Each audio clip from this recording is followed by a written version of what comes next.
소리의 길이는 단어의 뜻을 분별하는 작용을 한다 이렇게 돼 있죠. 자, 여기서 뜻을 분별하는 작용, 요게 바로 뭐예요? 그렇죠? 의문의 조건이 됩니다. 뜻을 구분해주는 역할을 하는데 자음 모음뿐만 아니라 소리의 길이까지도 그런 역할을 한다. 그래서 소리의 길이도 우리말에 있어서는 의문에 해당하는 거죠. 자, 그런데 이 소리의 길이 같은 경우에는 눈에 잘 보이지 않는 녀석, 자음이나 모음 같은 건 표기를 해서 잘 보여지지요.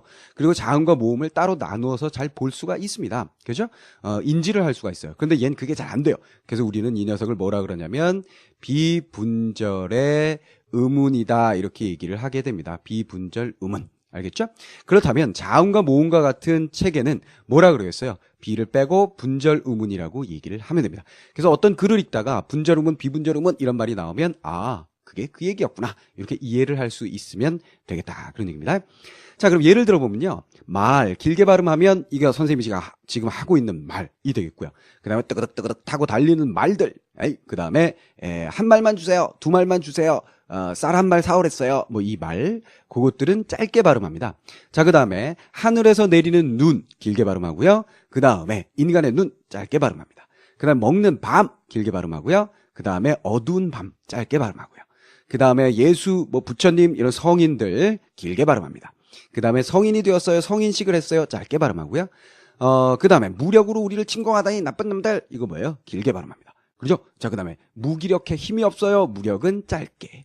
그 다음에 내가 가정을 꾸린다고 가정한다면, 그죠? 자, 그래서 무엇을 가정한다 할 때는 길게, 그 다음에 가정을 꾸린다 할 때 그 가정은 짧게 발음하게 됩니다.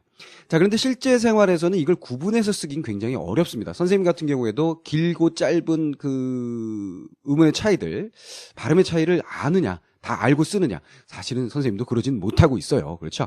여러분들도 물론 그러실 테고 대부분의 사람들이 문맥에 의존해서 이해를 하고 전달을 하고 있기 때문에 소리의 길이가 뜻을 분별하는 역할은 분명히 합니다만 실질적으로는 좀 쓰기가 어려운, 그죠?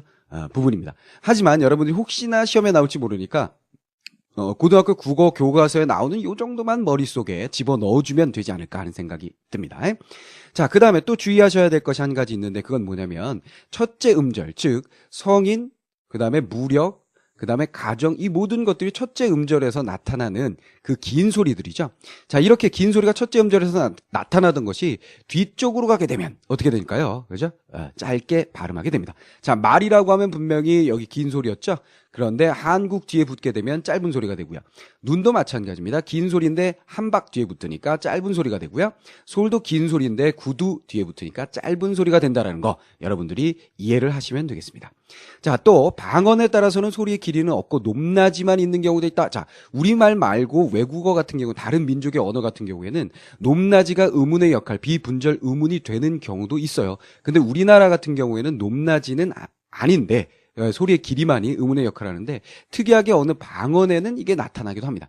자, 그런데 표준어에 쓰이고 있는 소리의 길이도 모르는 판에 높낮이를 안다는 건 굉장히 힘든 일이죠. 특히나 방언에 있는 거를 우리가 알고 공부하고 뭐 구사하기란 쉽지가 않을 거예요. 그러니까 간단하게 보면 이렇게 하시면 됩니다. 자, 의문의 길이, 소리의 길이는 우리말에 있어서 뜻을 분별하는 작용을 하기 때문에 비분절 의문이라고 하고 요런 예들이 있다라는 거 교과서에 있는 예들 정도 정리를 해두시고 그 다음에 둘째 음절 이하에 오면 짧게 발음된다. 요거까지만 기억을 해주시면 소리의 길이는 정리가 다 됐다라고 생각이 되고요.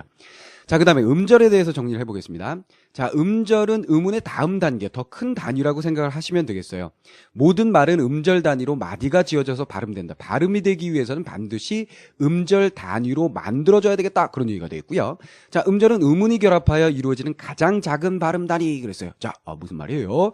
의문들이 결합이 돼서 음절을 만드는데 그 녀석은 발음 단위 중에 가장 작은 발음 단위다. 이런 얘기예요. 그러니까 기억 하나만을 가지고 발음을 만들어내진 못한다. 이런 얘기겠죠. 자음과 모음만을 가지고 발음을 만들진 못한다. 자, 그러나 아 같은 경우, 모음 같은 경우에는 요거 하나만 가지고 충분히 발음을 만들어낼 수가 있어요. 기억은 어떻게 해야 돼요? 기억에다가 뭐 얘를 붙이든지 해야만이 이 녀석이 발음이 될 수가 있거든요. 그죠? 자, 모음은 혼자서도 발음이 됩니다.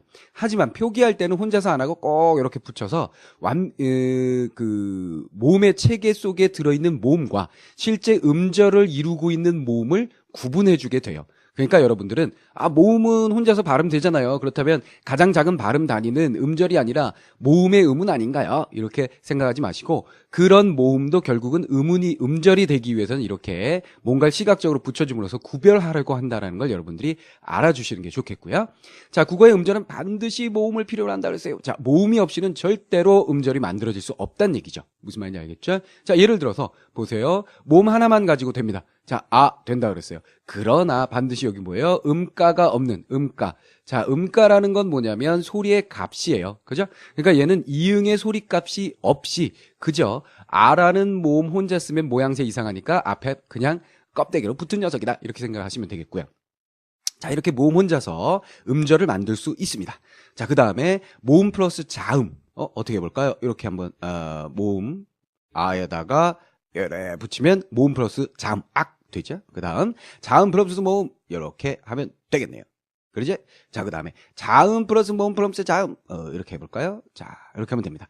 자, 이런 경우에는 첫 번째 나온 자음을 첫 소리 혹은 초성이라고 이야기를 하게 되고요. 그죠? 자, 그 다음에 이 두 번째 나온 모음을 중간에 있는 소리, 가운데 소리 혹은 중성이라고 이야기를 하게 됩니다. 자, 그 다음에 이 끝부분에 나온 이 녀석, 받침으로 나온 녀석을 끝소리 혹은 종성이라고 한다라는 거 기억을 해 두시면 되겠어요. 자, 이렇게 해서 결국은 우리가 음절을 만드는 데 있어서는 모음이 반드시 어떤 경우든지 모음이 반드시 포함된다라는 거 기억을 해주시면 되겠네요. 자, 그런데 이거는 뭐 암기사항이 아니고 모국어 화자라면 누구나 다 알 수 있는 거니까 뭐 걱정이 없다라는 생각이 듭니다. 자, 그래서 이렇게 해서 여러분들이 잘 정리를 해주시면 음절은 뭐 쉽게 다 아는 부분이라고 생각하실 수가 있어요. 더 쉽게 말씀드리면 음절은 한마디로 하면 뭐예요? 한 글자다. 우리가 눈으로 보는 걸 생각하면 그저 한 글자가 뭐다? 음절이다. 이렇게 기억을 해 주시면 되겠습니다. 자, 이렇게 해서